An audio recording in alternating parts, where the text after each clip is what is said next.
So mga tol, nakarating na nga po sa bansang Japan ang dalawang Pinoy na maglalaban sana sa November 11 na si OPBF Super Flyweight Champion KJ Catraha versus JR Aquinel.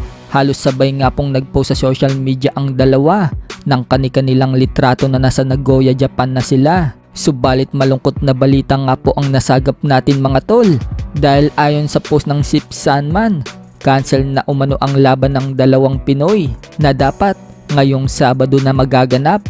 Ayon kasi sa report mga tol, hindi daw kasi matutuloy ang main card sa laban na yan sa pagitan ni Japanese Masanori Rikishi versus Mexican Carlos Flores Villa.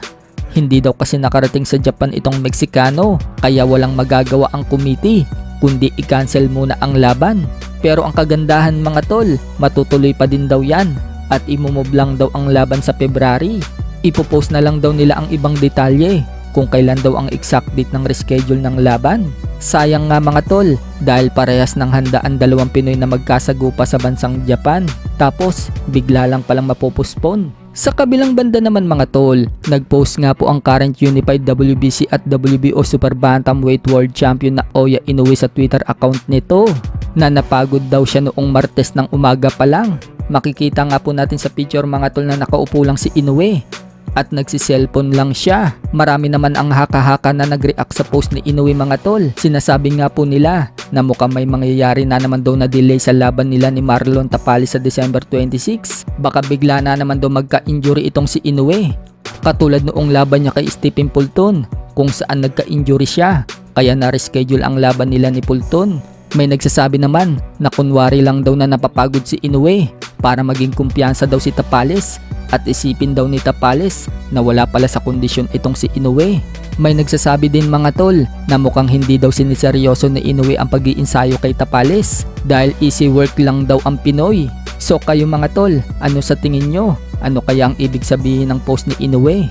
Samantala, matapos nga po mag-react ang head coach ni Cuadro Alas na si Jason Casimero sa sinabi ng sports analyst na si Atty. Ed Tolentino na kailangan daw ayusin ni Cuadro Alas ang team niya dahil hindi daw maganda ang performance na pinakita nito sa Japan kontra Yukinori Ogoni nito lang October 12 na nauwi sa technical draw ang laban. So nag-comment nga po si Jason mga tol sa sinabi ni Tolentino, kapag natalo daw si Tapales kay Inoue, ganyan din daw ang sabihin nila. Magpalit din daw ng head coach si Tapales dahil sa bad trip ni Jason Casimero.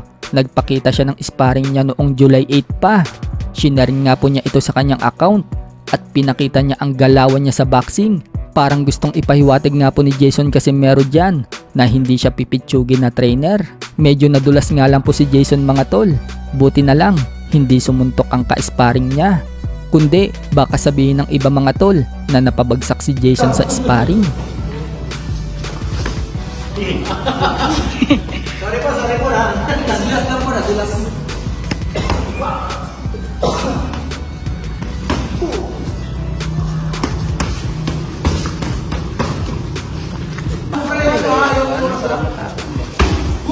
Pila ka minutes next? Bukan business yata ang lupas. Lagi na nakapagpare galaw pa. Bukas waring. Danilo TVs. Kuwait. Nahanap ko ni Bitan. Boom. Basta nito. Okay. Hiningal na po. Boom. Pasok.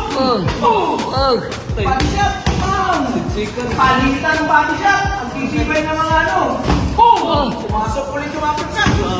Pinalik pa na ka. Kaya pala eh.